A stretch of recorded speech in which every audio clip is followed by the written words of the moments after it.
जंग ख़त्म नहीं हुई, ये सिर्फ आर्जी वक्फा है 15 दिन के लिए, और इस दौरान ईरानी फ़वाज अपनी तैयारी मुकम्मल किए हुए हैं। ये एक अहम बयान ईरान की जानिब से आया है। ये अहम बयान किसने दिया, आमिर रज़ा से बात करते हैं। आमिर भाई, अहम बयान है, ईरान की जानिब से आया है, एक अहम शख्सियत की जानिब से आया है। उन्होंने ये कहा है कि जनाब, ये आर्जी वक्फ़ा है 15 दिन का, हम मुकम्मल तैयार हैं, जंग मुकम्मल तौर पर बंद नहीं हुई। ये बयान किसकी जानिब से आया और आगे क्या होने वाला है? ठीक है, सबसे पहली बात तो ये इस बयान की मुझे खुशी भरी है, और आप कहेंगे कि जंग बंदी के बाद ये दूसरी बड़ी खबर है। और इसलिए कि कल मैंने आपके साथ मिलकर एक व्लॉग किया था जिसमें हमने द टाइम्स की स्टोरी डिस्कस की थी। देखिए, सबसे बड़ी बात यह है कि जंग बंदी के बाद एक दूसरी बड़ी खुशखबरी जो है वो सामने आई है, क्योंकि कल हमने एक स्टोरी की थी कि द टाइम्स में ये छापा गया कि मुश्तबा हामनई जो हैं कुम के एक हॉस्पिटल में अनकॉन्शियस हैं और वो पास दौरान है और वो मीडिया के सामने नहीं आ सकते और कोई हिदायत नहीं दे रहे। और मैंने आपसे कहा था कि अगर भाई तुमने हॉस्पिटल भी बता दिया तो बेड नंबर भी बता देते, ताकि जाके हम उनकी इयादत कर लेते, कि फल फ्रूट देते उनको कि भाई आप ज़ख्मी हैं, बीमार हैं। ये इस तरह का कोई मामला नहीं था। मुश्तबा हामनई इनके हाथ नहीं आए, और जंग से पहले इन्होंने ये कोशिश की थी कि उनका कोई बयान सामने आए, कोई उसकी लीकेज कुछ सामने आए, ताकि ये उसको निशाना बनवा सकें या बना सकें। लेकिन ये कोई बयान सामने नहीं आया। बयान अब सामने आया जंग बंदी के बाद मुश्तबा हामनई की तरफ से ही जंग बंदी की अप्रूवल दी गई, और उसके बाद उन्होंने अपने तमाम पासदरान इनकलाब के जो कमांडर्स हैं उनके लिए एक हदायतनामा जारी किया कि वो जो जहाँ पर है वहीं पर रुके, अगले ऑर्डर आने तक ना छोड़े। पोजीशन ना छोड़ने का मतलब ये है कि आप हालत जंग में ही हैं।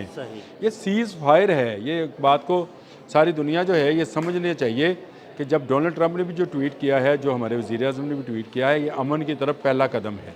सही। और सीज़ फायर है। सीज़ फायर का मतलब है कि जो जहाँ पे है वहाँ पर रुक जाए।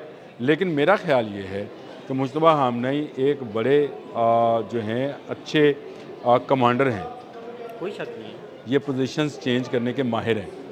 ये इससे पहले जब पासदरान इनकलाब में भी थे तो इनके मतलब ये मशहूर है कि इन्होंने जो फॉर्मेशंस बनवाई थी ये घंटों का काम मिनटों में करने के आदी हैं, और पोजीशंस फ़ौज की बहुत जल्दी में तब्दील करते हैं।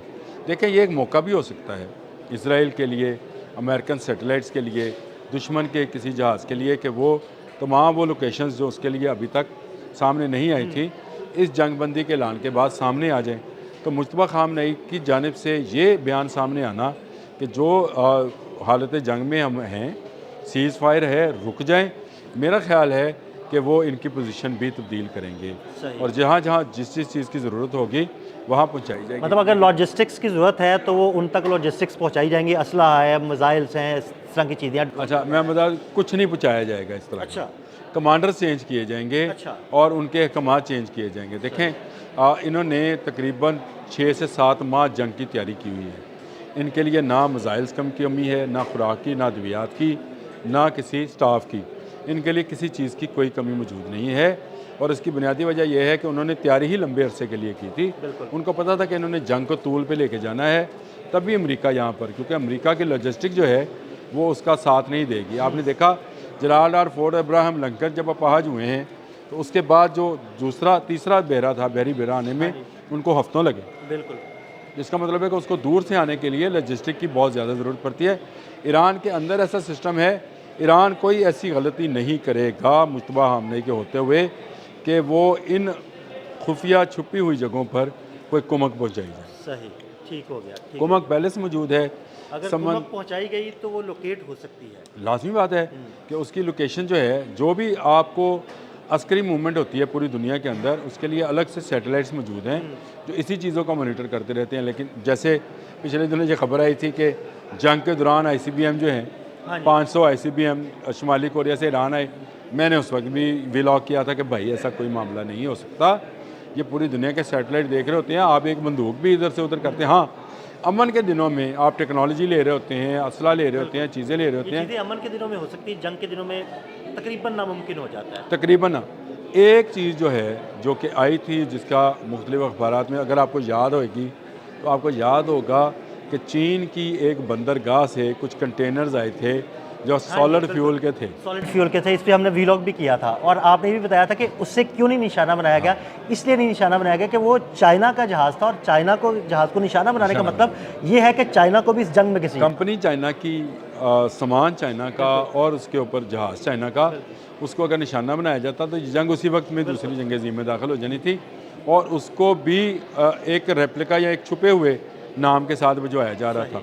अब सॉलिड फ्यूल कोई ऐसा असला तो है नहीं, ये तो असला तो है नहीं, उस असले में यूज़ होने वाली चीज़ है, तो इसलिए ना वो बारूद है, इसलिए उसको पकड़ा नहीं जा सका था।